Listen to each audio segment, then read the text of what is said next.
마가복음 8장 뒷부분의 말씀은 우리의 눈을 밝게 하시는 예수님에 관해서 소개하고 있습니다.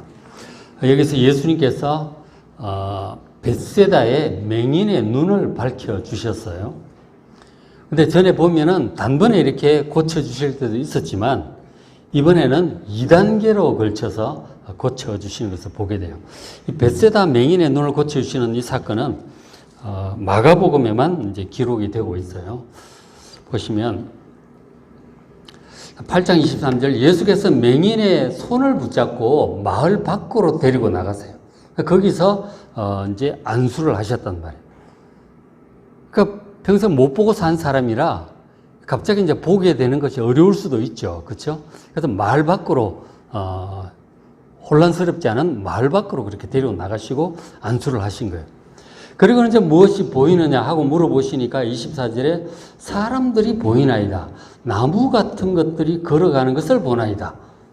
이렇게 이제 멀리서 보는 거죠. 근데 충분히 잘 보지 못하고 어렴풋하게 보이는 것 같아요. 그러니까 반쯤 나은 것 같아요. 그죠? 그래서 예수님 그 얘기를 들으시고 25절에 이에 그 눈에 다시 안수를 하셨어요. 두 번째 또 안수를 하시니까 그가 주목하여 보더니 나서 모든 것을 밝히 보는지라는 거죠. 점진적으로 시력이 회복되는 그런 모습을 보여주고 있습니다. 이 사건이 의미하는 것은 일단 이제 맹인들의 눈을 뜨게 하시는 예수님의 능력을 통해서 영적으로 맹인인 우리들, 제자들도 마찬가지고 우리들도 마찬가지인데 영적으로 맹인이란 말이에요. 우리의 눈을 밝게 하시는 예수님을 지금 얘기를 하고 있는 거예요. 예수님께서 우리의 눈을 밝게 하신다는 거예요. 그런 맥락에서 이제 8장 앞부분을 좀 보시면은, 앞에 이제 이런 말씀이 있었잖아요. 8장 앞부분에, 15절 중간에 보시면, 삼가 바리새인의 누룩과 헤롯의 누룩을 주의하라. 그런 말씀을 하셨어요. 그러니까 바리새인들의 이 교훈을 얘기하는 거죠. 거짓된 교훈, 율법주의적인 교훈, 그리고 헤롯의 누룩. 헤롯이란 세상에 성공한 사람들의 그런 성공의 비법에 관한 그런 교훈들이겠죠. 이런 교훈을 주의하라고 말씀을 하신 거죠. 근데 이 말씀을 듣고 제자들이 예수님 말씀을 잘 알아듣질 못해요. 왜냐하면은 지금 누룩거리니까 이제 그 같이 먹을 빵을 준비하는 거, 누룩을 넣어서 구운 빵을 안 가져왔기 때문에 지금 뭐라고 하시는 걸로 듣는 거죠. 그러니까 지금 예수님은 그들의 교훈을 조심하라고 하는 건데 이 염려 때문에, 먹고 사는 염려 때문에 예수님 말씀을 제대로 알아듣지 못하고 오해하는 이런 모습을 볼 수가 있어요. 이게 영적인 맹인이라는 얘기죠. 제자들이. 눈이 어둡다니까 예수님 말씀을 제대로 알아듣질 못해요. 그러니까 물질에 대한 염려, 기타 다른 세상적인 염려 때문에 우리가 주님 말씀을 잘 못 알아들을 때가 많아요. 세미하게 늘 말씀을 하시는데 못 알아듣는 거죠. 그럴 때가 많다는 거죠. 영적인 맹인인데 그래서 영적으로 어두운 이들에게 예수님께서 무슨 말씀을 하셨냐면 오병이어를 생각해보라. 칠병이어도 생각해보라 그러셨어요. 보리떡 5개, 물고기 2마리, 보리떡 7개, 물고기 2마리. 내가 얼마나 많은 사람을 먹였느냐. 지금 내가 함께 있는데 그런 물질 때문에 먹고 사는 것 때문에 염려를 하느냐. 아직도 깨닫지 못하느냐. 그러고 이제 좀 책망을 하셨었죠. 그러면서 예수님께 대한 믿음이 다시 좀 회복이 된 거예요, 제자들이. 예수님과 함께라면 아무것도 문제가 되지 않는구나. 영적인 문제, 물질 문제, 어떤 것도 문제가 되지 않는구나 하는 믿음이 좀 생기면서 영적인 눈이 좀 밝아진 거죠. 영적으로 눈이 어두운 우리 제자들, 그리고 우리들의 눈을 밝게 하시는 거예요. 그래서 그 뒤에, 바로 뒤에 보면은 또 이제 예수님이 누구냐고 이제 물어보는 장면이 있잖아요. 8장 21절, 27절. 그 벳세다 맹인의 눈뜨게 하는 앞뒤를 지금 보는 거예요. 뒷부분에 8장 27절 보면 예수님께서 이제 가면서 제자들에게 묻습니다. 사람들이 나를 누구라고 하느냐 하는 거예요. 예수님이 누군지를 바르게 하는 것은 정말 중요합니다. 그래서 이제 제자들이 얘기를 하는 거, 사람들 얘기를 들어보니까 예수님을 가리켜, 세례 요한이 다시 살아났다. 뭐 그런 사람도 있고, 엘리야가 왔다. 엘리야가 다시 환생해서 온 것처럼, 엘리야가 온 것처럼 얘기하는 사람도 있고, 선지자 중에 한 명이다.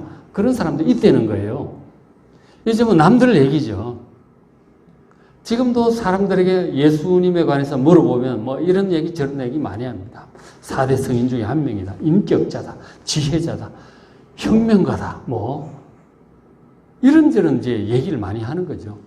그 제자들도 그런 식으로 얘기를 한 거예요. 사람들이 이러쿵저러쿵 얘기를 합니다. 그랬더니 예수님 물어보시죠. 29절에 또 물으시대. 그럼 너희는 나를 누구라고 아느냐? 중요한 것은 제자들이 예수님을 누구로 알고 지금 생각하고 있느냐가 중요한 거죠. 너희는 나를 누구라고 아느냐? 물어보시니까 베드로가 제대로 대답을 하죠. 베드로가 대답하이르되 주는 그리스도시니이다. 마태복음에는 주는 그리스도시요 살아계신 하나님의 아들이십니다. 그렇게 기록을 하고 있죠. 예수님이 그리스도고 하나님의 아들이라고 베드로가 지금 얘기를 진짜 제대로 한 거예요. 예수님께 정말 칭찬하셨죠. 마태복음 보면은 내가 이 반석 위에, 너희 신앙 고백 이 반석 위에 내가 교회를 세울 것이다. 정말 100점짜리 대답을 한 거예요. 예수님께서 굉장히 기뻐하셨어요. 이것은 예수님께서 제자들의 눈을 자꾸 밝게 해주셨기 때문에 베드로가 이런 말을 할 수가 있었던 것이죠. 그래서 이것을 알게 한 것은 바로 하늘에 계신 너희 아버지시다. 그렇게 이제 얘기를 해 주셨죠. 제자들의 눈이 점점 밝아지는 거예요, 자꾸. 예수님에 대해서 점점 제대로 알아가고 있는 것이죠. 자, 그럼에도 불구하고, 이 베드로의 이 믿음이 또 보면 또 100% 온전치는 또 못해. 이렇게 잘하고 칭찬을 받았는데, 8장 31절에 예수님께서 그 베드로의 얘기를 들으시고 중요한 얘기를 시작을 하셨어요. 8장 31절에 처음 지금 얘기하시는 거예요. 베드로가 제대로 된 고백을 한 걸 듣고 처음으로 예수님께서 죽으실 거라는 얘기를 하십니다. 인자가 죽임을 당하고 사흘 만에 살아나야 할 것이다. 그 얘기를 처음 하세요. 여기 순한 예고가 베드로의 고백 바로 다음에 하는 이게 처음이에요. 내가 죽을 것이다. 그리스도라는 사실을 확실하게 한 다음에 죽을 거라는 얘기를 하신 거죠. 근데 지금 제자들은 예수님이 왕이 될 거라고 생각을 하고 있는 거예요. 인기 절정이고 능력 끝내주지, 뭐 지혜 있죠. 다윗처럼 왕이 될 거라고 생각을 하고 있었는데 죽는다는 얘기를 하시는 거 아니에요. 근데 예수님은 왕이 될 거라고 하는 이 생각이 벌써 인간적인 생각이거든요. 그런 걸 우리가 참 떨칠 수가 없는 거죠. 그래서 베드로가 항변을 합니다. 32절에 베드로가 예수님 항변한다는 말은 꾸짖는다는 말이에요. 예수님 그러시면 안 됩니다. 무슨 말씀이십니까? 왕이 되셔야지. 그런 약한 말씀 하시면 어떡하십니까? 뭐 거의 그런 얘기겠죠. 근데 예수님은 사실 죽으러 오신 거란 말이에요. 우리를 위해 속죄의 어린 양으로 오신 거란 말이에요. 근데 십자가를 향해서 지금 예루살렘에서 가고 있는데 베드로가 항변을 하는 거죠. 그때 예수님께서 당장 꾸짖으시죠. 33절에 예수께서 꾸짖어 이르시되 사탄아 내 뒤로 물러가라. 네가 하나님의 일을 생각하지 않고 도리어 사람의 일을 생각하는구나. 지금 베드로 옆에서 보기에는 베드로에게 사탄이라고 얘기하는 것 같아요. 사탄아 물러가라 그러시는 거죠. 사실은 베드로를 통해서 역사하는 건 사탄을 꾸짖고 계시는 거죠. 지금 예수님이 하나님의 아들이고 그리스도라고 제대로 고백을 해서 칭찬을 들었는데 바로 몇 초 안 돼서 지금 사탄이라는 책망을 듣고 있는 거죠. 이 베드로 믿음의 한계예요, 지금. 베드로가 영적으로 눈이 조금씩 밝아지고는 있지만 상당히 밝아졌지만 아직도 부족한 거예요. 나중에 이제 보겠지만 또 베드로가 결국 예수를 부인하는 데까지 갑니다. 나는 예수를 모른다. 물론 그 앞에 죽는 자리까지 따라가겠다고 얘기했음에도 불구하고 예수를 모른다고 또 3번이나 부인까지. 베드로의 한계예요. 인간의 연약함이고 그의 영적인 눈이 밝아지고는 있지만 아직 부족한 것을 보여주고 있는 거죠. 정말 온전한 모습은 나중에 예수님 부활 승천 후에 성령이 임하시고 오순절 이후에야 제대로 아주 밝은 모습으로 죽음을 두려워하지 않고 능력 있게 복음을 전하도록 변화되는 것을 보게 되죠. 눈이 제대로 밝아지죠, 그때. 그러나 그 중간에 계속 점진적으로 베드로의 믿음도 성장하고 있는 것을 여기서 보게 됩니다. 제자들과 우리들의 영적인 눈도 이와 마찬가지예요. 우리가 예수 믿을 때 은혜 한번 딱 받았다고 해서 한꺼번에 눈이 확 좋아지는 게 아니에요. 영적인 진리를 다 알고 온전한 믿음이 되는 게 아니에요. 여전히 부족합니다. 한번 크게 은혜 받았을 때는 막 세상에 안 될 게 없는 것 같고 걱정이 없고 막 기쁨과 은혜가 충만하죠. 근데 시간이 흐르다 보면 또 막 무거워지고 어두워지고 미련해지고 그러는 거죠. 그게 이제 우리의 모습이다 하는 것이죠. 그래서 영적인 진리를 우리가 보게 되는 건, 영적인 눈이 밝아지는 것은 한 번에 되는 것이 아니고 신앙생활을, 꾸준한 신앙생활을 통해서 하나하나 배우면서 점점 더 밝아지게 되는 것입니다. 자, 성도 여러분. 그래서 하나님 말씀을 여러분 꾸준히 읽으시기 바랍니다. 예배 잘 들으시고, 한 번이라도 들으시고, 그리고 하나님 말씀 깨달은 대로 믿고 순종하는 경험도 해 보시기 바랍니다. 그러면은 이 하나님 말씀이 살아있다는 것을 느끼실 수 있어요.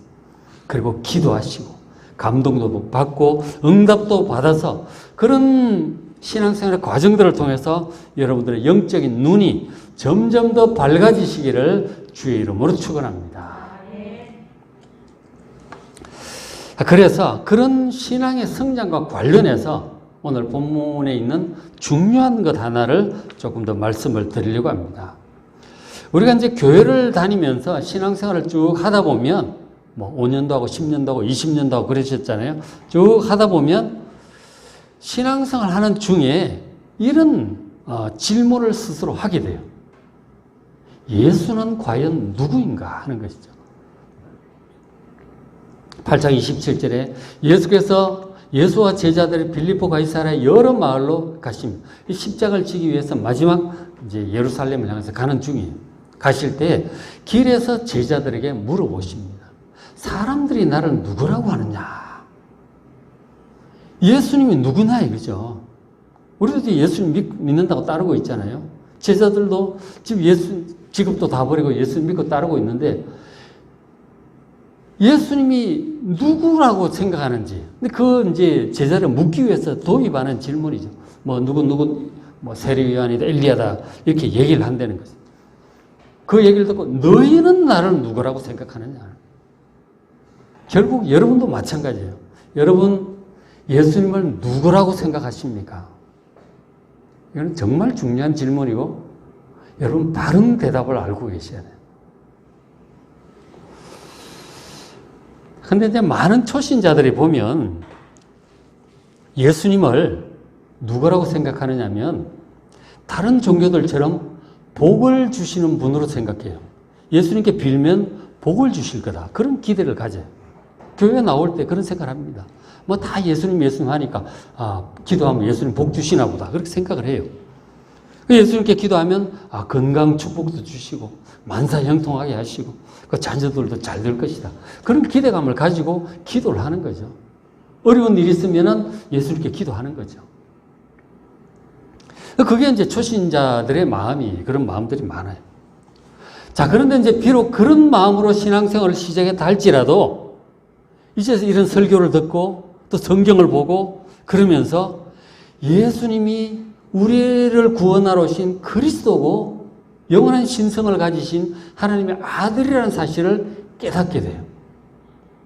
그리고 예수님의 십자가의 은혜로 죄 사함을 받게 된다는 것. 예수님의 은혜로 천국에 간다는 것. 이런 것을 믿게 되는 거예요. 예수님께서 우리를 부활시켜 주시고 영생하게 하실 것이라고 하는 것을 제대로 믿게 된다면 그건 아주 다행스러운 일이고 신앙이 그냥 제대로 성장을 한 것이죠. 영적으로 눈이 제대로 밝아질 거예요. 그러면 자, 그런데 교회 오래 다녔는데도 불구하고 그런 영적인 믿음, 우리를 죄와 사망으로부터 구원하시고 영생을 주신 분이란 그런 믿음에 이르지 못한다면 계속해서 예수님은 육신적인 복을 주는 분으로만 생각하는 거죠. 어려운 문제 있으면 해결해 주시고, 뭐 자녀 잘 되게 해 주시고, 건강하게 해 주시고, 거기에만 믿음이 머물러 있다면 어떻게 될까요? 어떻게 될까요? 예수님께서 우리에게 예수 믿는다고 해서 반드시 좋은 일만 생기는 건 아니에요. 안 좋은 일 안 생기는 게 아니라고요.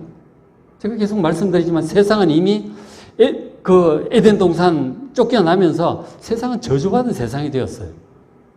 농사 지으면 가시덤불과 엉겅퀴가 올라옵니다.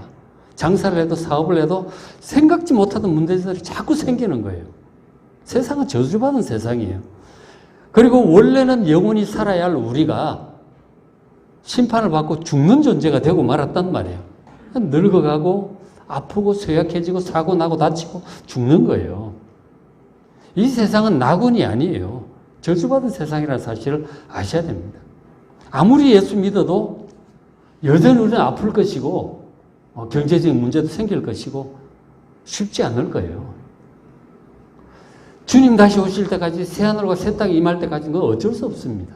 물론 우리가 문제가 있을 때 기도하고 또 도움도 받고 하지만 근본적으로 해결되는 게 주님 다시 오셔야 근본적으로 해결이 돼요.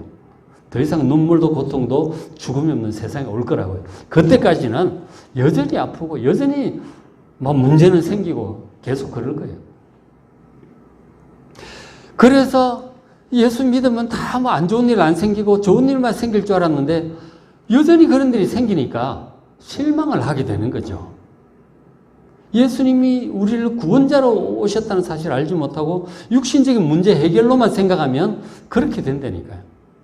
그럼 결국 실망하고 떠나게 돼요. 믿음이 제대로 성장하지 않으면 언젠가는 주님을 떠나게 된다 하는 것이죠. 그런가 하면 또 어떤 초신자들은 예수님을 지혜자로 생각합니다. 예수님 말씀에 지혜가 있을 것이다. 예수는 훌륭한 인격자고 인생의 스승이라고 생각해요. 예수님을 닮아가야 된다. 인격자다. 지혜자다. 그런데 그런 생각을 가지고 예수를 믿는 사람들도 있어요. 예수님의 사상과 인격으로부터 뭔가 본받을 만한 것을 배울 수 있을 거라고 생각하는 것이죠. 그런데 이제 비록 그런 믿음으로 시작했다 할지라도 점점 이제 예수님을 구원자인 그리스도로 하나님의 아들로 믿게 된다면 다행이에요. 그렇죠? 바른 믿음으로 이제 들어가는 것이죠. 그러나 그런 믿음에 이르지 못한다면 그런 사람은 결국 이성적이고 경험적인 그런 것과 반하는 내용들이 성경에 많단 말이에요. 기적이라든가. 이런 거는 논리적이지도 않고 세상에 이치에 맞지도 않은 것 같은 거. 이런 기적을 볼 때 못 믿겠다는 거지. 어떻게 이런 일이 있을 수가 있어? 사람이 어떻게 물 위로 걸어? 죽은 사람이 어떻게 살아나? 죽은 사람을 살리는 것은 나중에 예수님께서 우리가 죽은 이후에 주님 다시 오실 때 우리를 다시 살리시고 영원히 살게 하실 거란 말이에요. 그 표적이거든요. 그 죽은 자를 살리는 거죠. 그건 당연한 거예요. 근데 이 기적을 믿지 않는 사람들은 사람이 어떻게 죽었다가 살아나 이렇게 되는 거죠. 이해 못할 일이 너무 많아 성경에. 문화적으로나 이상한 것들이 많아요. 그 예수님이 우리를 죄로부터 구원하시고 우리 영생을 주신 분으로 믿지 하나님의 아들로 그리스도로 믿지 못한다면 이거는 기적 같은 건 믿을 수도 없고 이해 못할 부분도 많은 거예요. 지혜로워 보이는 말씀도 있지만 이상한 말씀도 많은 거예요. 결국은 이제 또 교회를 또 떠나게 되는 거죠. 진실한 믿음에 이르지 못한다면 예수님이 그리스도고 하나님의 아들이라고 우리에게 영생을 주시는 분임을 믿지 못한다면 거기에 이르지 못하면 결국은 떠나게 된다는 거죠. 그 신앙이라고 하는 게 어떻게 시작했던지 베드로처럼 주는 그리스도가 하나님의 아들이라고 하는 그 믿음에 반드시 이르러야 돼요. 그렇지 못하면 언젠가는 이렇게 멀어지게 된다는 것이죠. 진정한 믿음이란 지금 베드로가 한 고백처럼 그 100점짜리 고백이에요. 예수님을 우리의 구원자인 그리스도, 그리고 영원한 신성을 가지신 하나님의 아들로 믿는 믿음이에요. 반드시 거기에 이르러야 합니다. 그렇게 믿는 사람이라야 진정한 그리스도인이라고 말할 수 있습니다. 예수님이 그렇게 엄청난 분임을 진정으로 믿는 사람이라면 예수님께 하신 말씀들이 있잖아요. 복음서에 많은 말씀들이 있거든요. 그 말씀들 보거나 들을 때 적당히 참고로 들을 수 없어요. 근데 예수님을 지혜자로 생각하는 사람은 예수님의 그 말씀들에 대해서 적당히 취사 선택해서 받아들입니다. 아, 이건 참 좋다. 남에게 대접을 받고자 하는 대로 남을 대접하라. 얼마나 좋아요, 말이. 아주 지혜가 있는 것 같죠. 그런 건 받아들이고, 나는 영원전부터, 아브라함이 나기 이전부터 내가 있었다든가, 이런 것들은 도대체 못 믿겠죠. 아니, 어떻게 예수님보다 2000년 전의 사람인 아브라함보다 먼저 있었대? 이상한 말씀이 많아. 너희가 내 살을 먹지 않고 내 피를 마시지 아니하면 구원을 얻을 수 없다고 그렇게 말씀하시면 어떻게 믿겠어요? 그렇게 된다니까요. 예수님을 그냥 지혜자로만 알면은 말씀에 대해서 취사 선택하게 되는 거예요. 적당히 참고하는 거죠. 그러나 여러분, 예수님은 태초부터 계시던 말씀이신 하나님이세요. 지혜이신 하나님이시고 진리 그 자체란 말이에요. 예수님의 모든 말씀은 100% 진실이에요. 여러분, 그걸 아셔야 됩니다. 우리가 판단할 수 있는 말이 아니에요. 내가 적당히 취사 선택할 수 있는 말이 아니라니까. 진리 그 자체예요. 예수님의 모든 말씀에 대해서 여러분 100% 그대로 믿고 따르는 여러분 되시길 바랍니다. 그것이 예수님이 그리스도고 하나님의 아들로 믿는 사람만이 할 수 있는 거예요. 지혜자로 인격적인 스승으로 생각하는 사람은 그렇게 못해. 태도가 다르다니까요.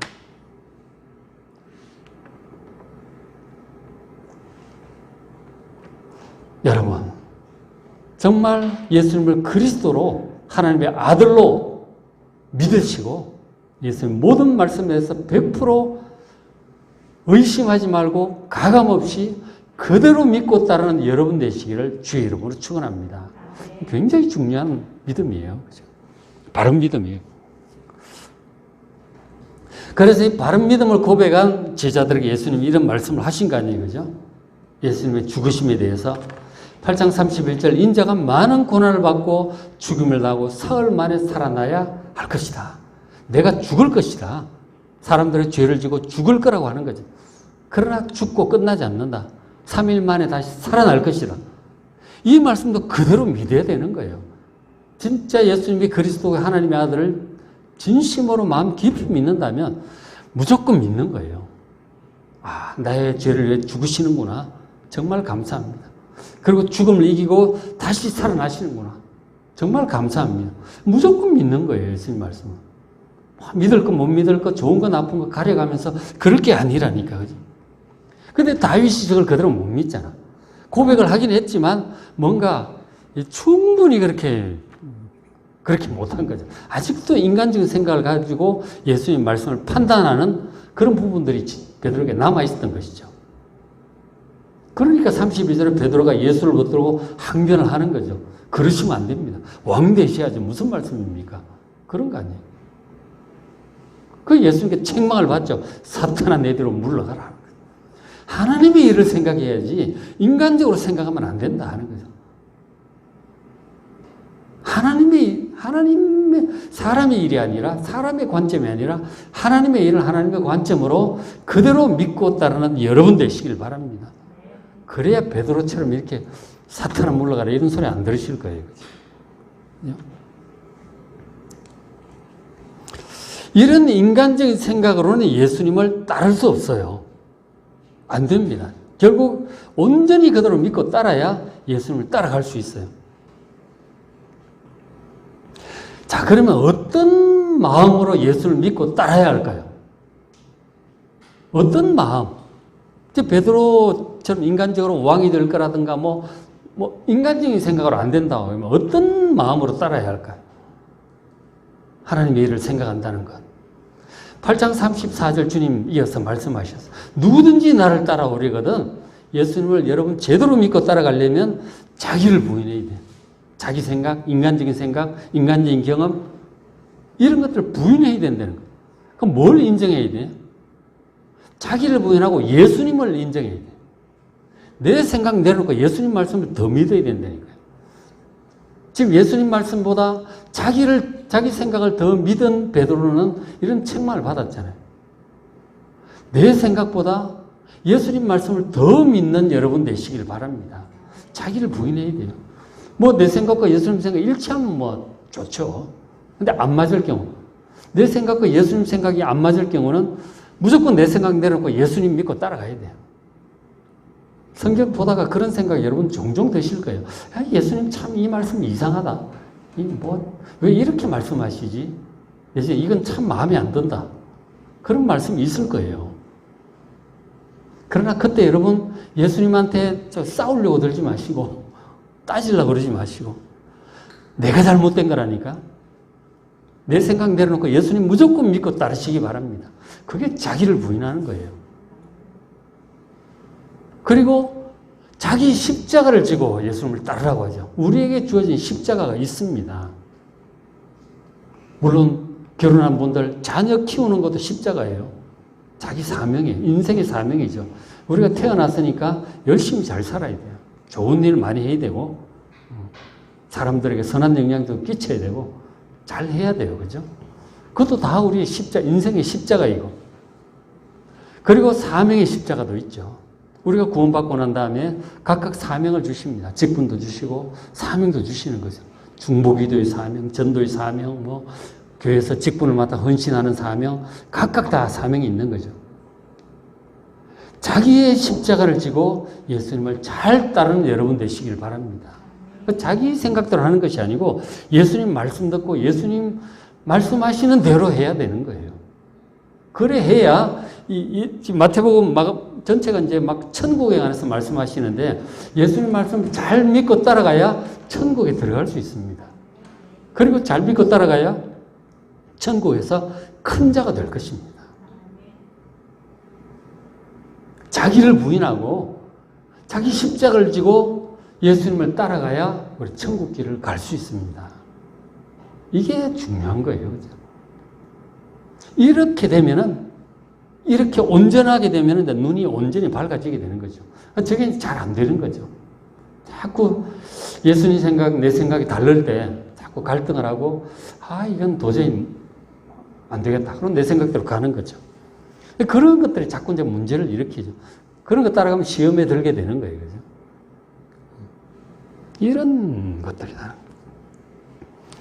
예수님의 진정한 제자, 바르게 따르고자 한다면 예수님 말씀처럼 자기를 부인하고 자기 십자가를 지고 예수님을 잘 따르시길 바랍니다. 자, 성도 여러분. 우리가 믿고 따르는 예수님은 영원 전부터 계시던 지혜와 말씀이신 하나님의 아들이신 바로 진리 그 자체이십니다. 예수님 진리 그 자체예요.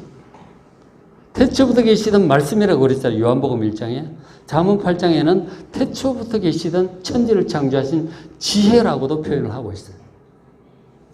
그리고 우리를 구원하러 오신 그리스도이십니다.